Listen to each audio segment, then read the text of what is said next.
Bonjour à tous, eh bien on se retrouve aujourd'hui pour une toute nouvelle leçon, cette fois-ci de géographie.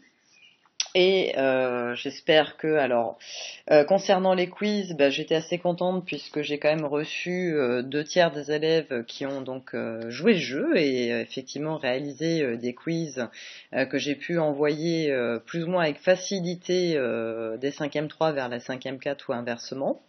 Bon, il y a quand même, attention, 1 tiers des élèves qui sont en train de décrocher. Alors, je sais que c'est pas facile, que certains de vos parents sont retournés au travail, que vous êtes parfois tout seul à la maison pour faire le travail et les devoirs. Il faut pas hésiter à me joindre hein, pour me demander de l'aide si vous en avez besoin, hein, par Pronote, par téléphone aussi. Hein. Je vous ai souvent mis mon téléphone dans les discussions Pronote s'il fallait. Voilà, pour que je vous aide, même pour certains pour écrire les quiz. Mais en tout cas, il faut pas lâcher parce qu'effectivement, même si je sais que maintenant ça fait 3 mois qu'on n'est pas allé à l'école, il y a quand même un certain nombre de choses qu'il va falloir travailler jusqu'à la fin de l'année, même si les conditions sont difficiles. Et puis, effectivement, on va pas forcément avoir le temps de faire des rappels en début de 4e l'année prochaine, parce qu'effectivement le programme est beaucoup plus important en 4e et en 3e, et donc du coup, on va travailler aussi plus vite et on va faire plus de choses. Donc voilà, il faut pas lâcher, il faut être courageux. Voilà, faut pas hésiter à me demander mon aide si vous avez besoin de moi. On peut se joindre par téléphone. Je vous redonne mon numéro, hein, c'est le 06 08 63 47 36 et m'appeler pour me demander mon aide si vous avez besoin. Allez, aujourd'hui, donc, on se lance cette fois-ci dans comme je vous disais tout à l'heure, une nouvelle leçon de géographie sur un thème qui devrait vous plaire. Et je vais commencer par l'introduire avant de vous donner vraiment le titre de la leçon. Vous avez sans doute entendu parler de ce qu'on appelle le jour du dépassement écologique mondial. On dit souvent que nous vivons en fait à crédit, ça veut dire que si on regarde à partir de cette date, l'année dernière c'est la date qui a été indiquée, hein, le lundi 29 juillet 2019, donc en fait si on se cale sur l'année 2020, donc cette année, ça sera encore plus tôt cette année certainement, eh bien on s'aperçoit que l'humanité a consommé en fait plus de ressources naturelles et que ces activités ont émis plus de gaz à effet de serre que la Terre n'est en capacité en fait de produire. Les premières, c'est-à-dire en capacité de produire des ressources naturelles, ou d'absorber les seconds au cours d'une année, c'est-à-dire d'absorber les gaz à effet de serre. Autrement dit, pour que vous compreniez mieux ce qu'on veut dire par la Terre vit à crédit aujourd'hui, et quel est le jour en fait du dépassement écologique, je vous ai trouvé ce document qui vous montre en fait que si ça permet de savoir combien de planètes il faudrait si on vivait comme certaines personnes dans certains pays. Alors si on vivait comme les Australiens vivent, c'est-à-dire avec ce qu'ils dépensent comme ressources naturelles, avec ce qu'ils émettent comme gaz à effet de serre, en fait si tout le monde vivait comme les Australiens, il faudrait 5,4 planètes par an pour arriver à effectivement subvenir à tous nos besoins. Si nous étions comme les Américains, il faudrait 4,8 planètes, donc presque 5 planètes. Comme la Corée du Sud, il faudrait plus de 3 planètes. La Russie, c'est pareil. L'Allemagne, c'est pareil. La France, 3 planètes à elle toute seule. Finalement, il faudrait pour vivre comme nous vivons en France. Le Japon, 2,9. La Chine, il faudrait 2 planètes. Et il n'y a que l'Inde qui parvient, en fait, à subvenir à ses besoins avec la planète dans laquelle nous habitons. Et le problème, il est bien là, c'est qu'il n'y a pas plusieurs planètes bleues, il n'y a qu'une seule planète bleue, la Terre. Donc le problème, c'est qu'il n'y en a pas d'autres et qu'il va bien falloir économiser et mieux gérer nos ressources, puisque chaque année, cette date qui est donc calculée par le Global Footprint Network, en fait, qui est un institut de recherche, eh bien chaque année on s'aperçoit que de plus en plus tôt, nous avons déjà consommé, en fait presque un peu plus que la moitié de l'année, on a déjà consommé toutes les ressources qu'il faudrait qu'en fait on consomme en un an.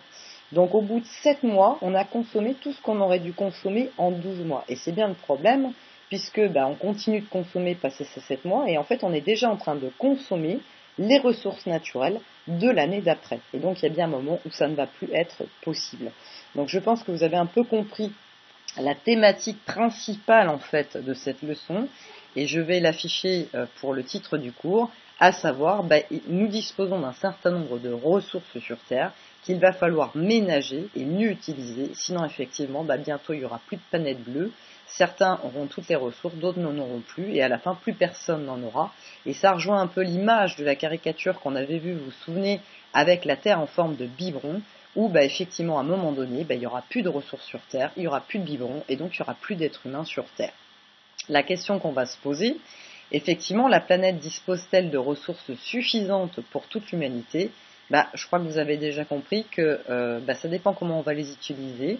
Au stade d'aujourd'hui, malheureusement, on surconsomme les ressources que propose la Terre et on produit trop de gaz à effet de serre par rapport à ce que la planète elle-même est capable en fait comment dire, je cherche le mot, de recycler, si on peut dire en fait, d'elle-même, elle recycle les pollutions. Alors, comme c'est une nouvelle leçon, je le redis, même si vous devez être rodé, logiquement, on a 2 pages blanches, une page gauche blanche, une page droite blanche, parce que c'est une nouvelle leçon, et avant on a fait de l'histoire, donc là c'est la géographie, ça n'a rien à voir. Et puis on travaille sur le monde d'aujourd'hui, alors que l'histoire on travaillait donc sur le Moyen-Âge. À droite, donc on écrit en gros le titre de la leçon, des ressources à ménager et à mieux utiliser. En dessous, on saute une ligne et on écrit la question. La planète dispose-t-elle de ressources suffisantes pour toute l'humanité? Il y a toujours une question à laquelle on va essayer de répondre en nuançant évidemment notre réponse.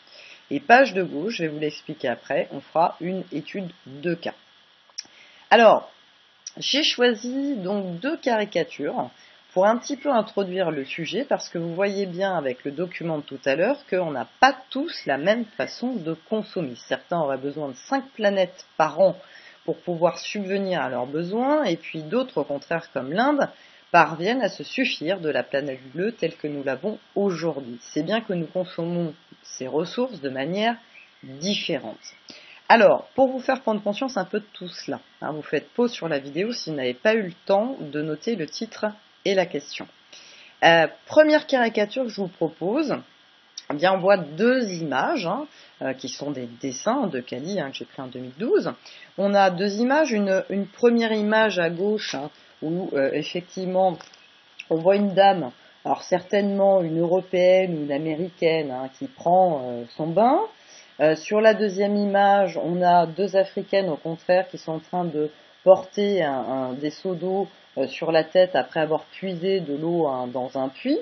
On est certainement peut-être dans le Sahara, on voit le sol se craquelle, donc c'est très desséché. Et ici, on voit que l'eau est courante, puisqu'il suffit d'ouvrir le robinet pour que l'eau arrive. Et ici, on voit que, en tout cas dans ce pays, dont on ne sait pas quel pays est représenté, on voit bien qu'ici, l'eau n'est pas courante. Il faut aller chercher l'eau au puits pour pouvoir avoir de l'eau à boire ou pour l'utiliser. Alors, si on regarde bien, on a aussi, donc là on s'est contenté de décrire ce que l'on voit. Toujours la même méthode, je décris ce que je vois. Il y a ensuite un texte qui est rajouté. Alors là, au nord, on a de l'eau potable. Et au sud, c'est un jeu de mots, on a de l'eau portable. Il y a le R qui est en plus.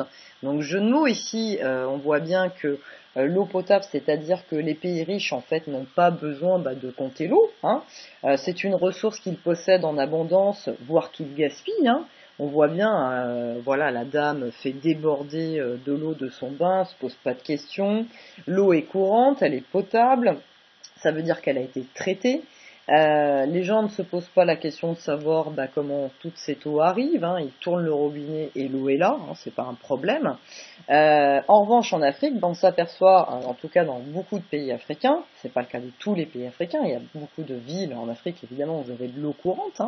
Mais là, effectivement, dans ce petit dessin, l'eau n'est pas courante, elle n'est pas aussi toujours potable, ce qui explique qu'il y a de nombreuses maladies à la fois autant pour les êtres humains que pour le bétail, qui peut effectivement mourir parce qu'il y a des bactéries qui peuvent se développer dans cette eau qui n'est pas forcément traitée, et donc qui peut décimer un troupeau entier de bétail ou rendre malade effectivement, et beaucoup de maladies liées à une eau qui n'est pas propre en Afrique.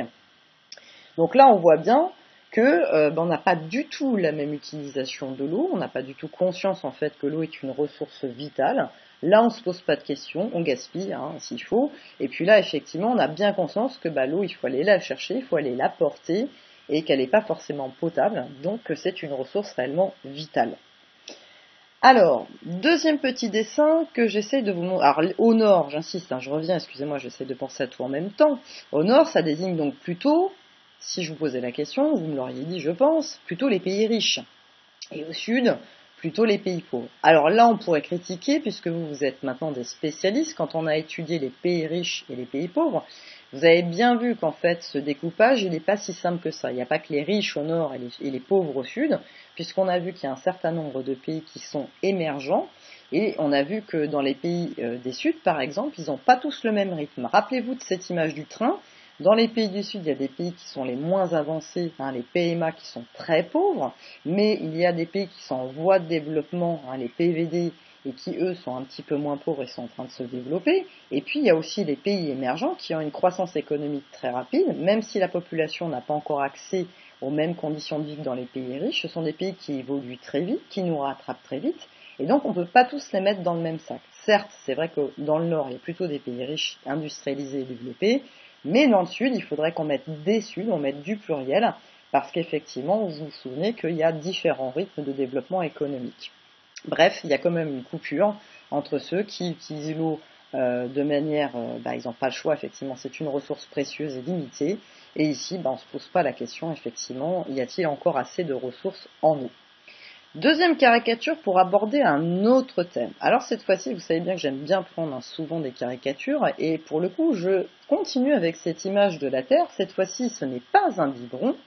On voit bien que cette Terre, finalement, est une voiture. Donc là, on voit bien une voiture avec les roues, le petite jauge pour mettre l'essence.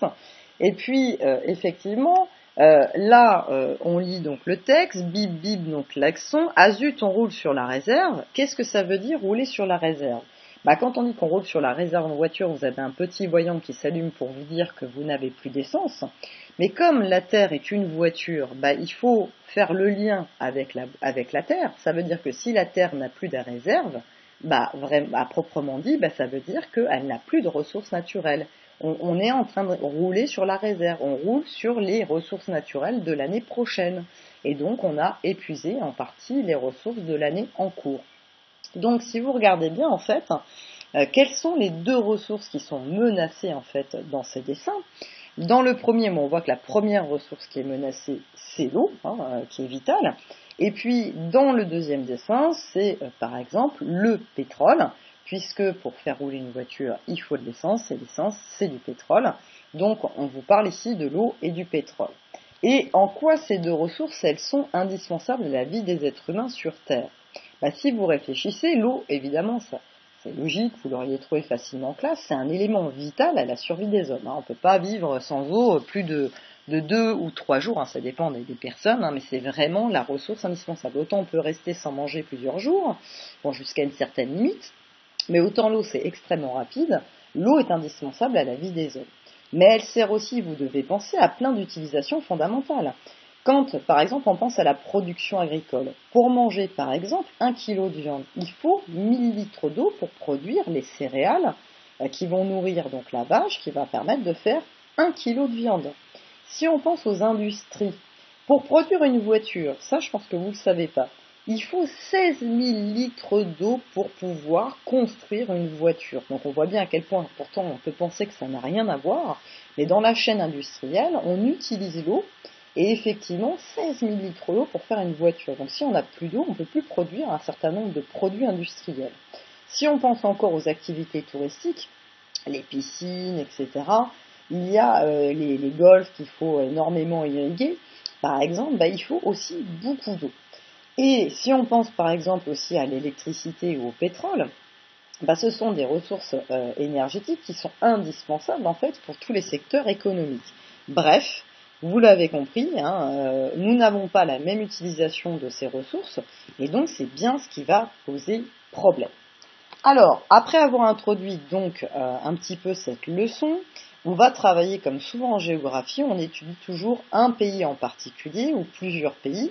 Et là, cette fois-ci, pour changer un petit peu, on change de continent. J'ai décidé de partir donc sur le continent américain et plus particulièrement donc sur le continent sud-américain et j'ai choisi le Brésil.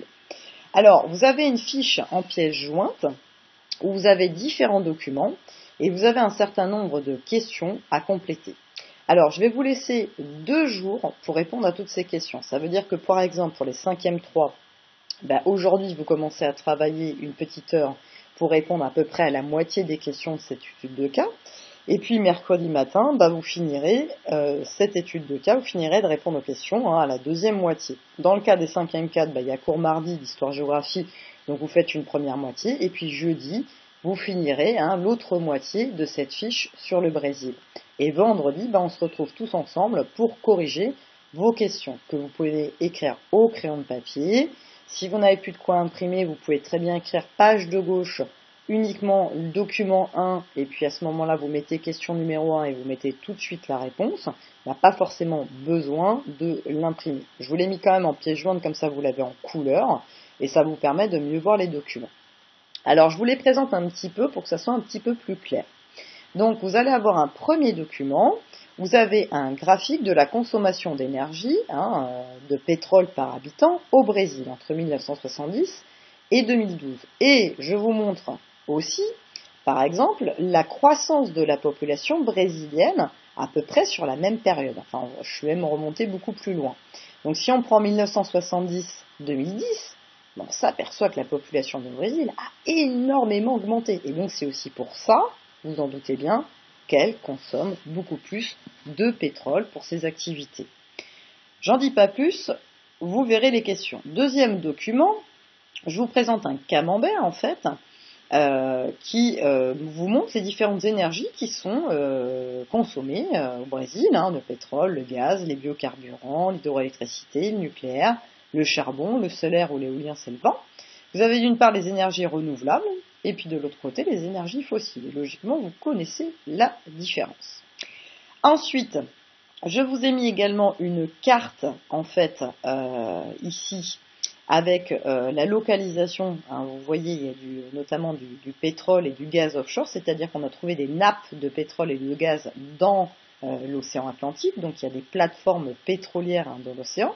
Vous avez aussi les barrages hydroélectriques, très importants au Brésil parce qu'il y a beaucoup de fleuves, vous voyez un petit trait bleu, et les cultures agricoles, dont la culture de canne à sucre pour le biocarburant, parce qu'on peut rouler effectivement avec de la canne à sucre, comme on peut rouler avec du maïs, pour faire simple. Voilà ce qu'on appelle par exemple, vous avez à la pompe aujourd'hui le E10, qui est produit avec une partie de biocarburant, ce qui fait baisser le coût en fait de l'essence à la pompe. Ici, vous avez un premier texte, donc je vais le lire avec vous pour ceux qui ont un petit peu de soucis et qui confondent parfois les lettres. Alors, l'exploitation du pétrole, document 3. Donc, l'exploration et l'exploitation du pétrole brésilien ont été ouvertes aux compagnies étrangères en 1997. Depuis, les découvertes se succèdent, à tel point qu'en 2006, avec une production de 1,8 million de barils par jour, le pays est devenu officiellement autosuffisant. En 2007, alors autosuffisant, effectivement, ça veut dire qu'ils se suffisent à eux-mêmes. En 2007, la découverte d'un nouveau vaste gisement de pétrole à plus de 8 km sous la mer au large des côtes brésiliennes avait enthousiasmé le président Lula. Les réserves prouvées du pays venaient d'augmenter de plus de 60%. Ensuite, vous avez un document 4 dont je vais vous lire aussi le texte qui parle cette fois-ci de l'électricité. Alors, est-ce que tout le monde a de l'électricité? Fortunato da Silva est un extraterrestre. Il ne manifeste aucune réaction à la vue d'un maillot de l'équipe nationale brésilienne de foot. Le mystère de son indifférence pour le maillot le plus célèbre du football mondial s'éclaircit dès qu'on apprend que cet agriculteur âgé de 45 ans n'a jamais eu d'électricité chez lui. Dans le Sertão, au nord-est du Brésil, la vie quotidienne de Fortunato est en tout point semblable à celle d'au moins 240 000 familles brésiliennes, ce qui signifie que ces 242 000 familles brésiliennes n'ont pas accès à l'électricité. Document 5, je vous ai mis une photo, je vais trop vite, une photo donc d'un barrage d'une centrale hydroélectrique d'Itaipu. Donc vous voyez ici la centrale, on a fait un barrage avec un lac d'eau de retenue au-dessus pour pouvoir produire de l'électricité. Ensuite, document 6, un autre texte que je vous lis également pour faciliter l'analyse des documents. La présidente Dilma Rousseff le souligne fièrement en ouvrant le sommet de la Terre le 20 juin 2012. 45% de notre énergie vient de ressources renouvelables. grâce à des ressources hydriques, donc ressources en eau qui viennent des fleuves et des cours d'eau que je vous montrais sur la carte, exceptionnellement abondantes, et une longue expérience en matière de biocarburants, le Brésil est devenu un des leaders mondiaux dans le secteur des énergies renouvelables. Ce développement s'explique par une volonté de ne pas dépendre du pétrole et d'assurer l'indépendance énergétique du pays, c'est-à-dire de satisfaire ses propres besoins. Le pays a besoin de tant de production énergétique, à lui tout seul, il arrive à produire toute son énergie sans être forcé de l'importer d'autres pays autour de lui. En 2002, le gouvernement lance un ambitieux programme dont le but est d'abaisser les émissions de CO2. Donc, autre document. Ensuite, document 7, donc qui parle de ce barrage que je vous ai montré notamment, qui est le barrage d'Itaipu qui est surdimensionné, et d'un autre barrage ici, le Belo Monte, et qui est contesté en Amazonie, parce qu'il y a forcément aussi des conséquences négatives à tout cela. Le barrage de Belo Monte sera au 3e rang mondial, derrière le barrage des Trois Gorges en Chine et d'Itaipu. Itaipu, c'est le 2e. De quoi éclairer 18 millions d'habitants, ou répondre à 20% des nouveaux besoins énergétiques du pays. D'un côté, le dynamisme de la 7e économie mondiale, ses besoins énergétiques gigantesques, sa volonté de désenclaver, c'est-à-dire de rendre accessible l'électricité à ces régions les plus pauvres, et d'offrir des emplois à des milliers de Brésiliens. Donc oui, tout ça, ça a l'air bien positif. Mais de l'autre, la protection des Indiens, menacés d'être chassés de ces terres, où ils vivent depuis des temps immémoriaux, c'est-à-dire qu'ils y vivent quasiment depuis toujours, et la préservation du bassin amazonien, ça veut dire aussi de sa faune, de sa flore et de la forêt amazonienne, parce qu'effectivement, on a dû raser une partie toujours croissante de la forêt amazonienne pour développer toutes ces activités. Alors, oui, je m'arrête là. Donc ici, je vous ai présenté l'ensemble des documents sur lesquels vous allez travailler. L'essentiel, c'est d'essayer de répondre aux questions. Vous pouvez stabiloter aussi, comme on le fait en classe habituellement, quand il y a les réponses dans le texte, vous pouvez stabiloter d'une couleur et, par exemple, question 7, vous stabilotez en rose, vous trouvez la réponse dans le texte. Vous pouvez aussi écrire, parce que certaines réponses, il faudra écrire, il n'y aura pas forcément la réponse telle qu'elle dans le texte. Et je vous laisse donc 2 jours pour répondre à toutes ces questions. Je reste disponible, encore une fois, je vous dis, s'il y a des choses que vous n'avez pas comprises, vous pouvez me contacter sur Pronote, sur la discussion de la classe. Allez, je vous souhaite à tous donc une bonne journée. Et on se retrouve donc vendredi pour la correction de ce travail ensemble. Allez, bon après-midi. Au revoir.